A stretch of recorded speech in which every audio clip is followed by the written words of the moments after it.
So you want to dive into the great world of 2D animation, but you don't feel okay with stealing expensive software. Well, I can relate to that. So I'm here to tell you that there might be a solution for you. You could just use Blender. It's free, and yes, you can actually do hand-drawn 2D animation with Blender. I'll show you how I usually deal with it. First, I need to create a grease pencil object. Make a rough sketch of something cool, something interesting. Let's say an abandoned house. Yeah, but abandoned house is not cool enough, right? So I'll just draw a giant robot and a dude hiding from it. Then I'll clean up the line art, add some colors, add some shadows, add some lights, and just spread it in 3D space to get some cool multiplane parallax effect later on. Now it's the time for the animation.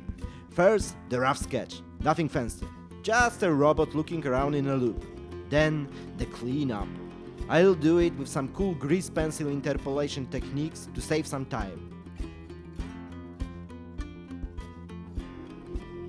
Same thing goes with the hiding dude. Rough sketch, some interpolation to save time, some frame by frame stuff for more complex parts like head, especially the hair, and we're done. The dude hides from the robot. Finally, I'll move the camera a bit to get mentioned multiplane effect, and voila, here it is!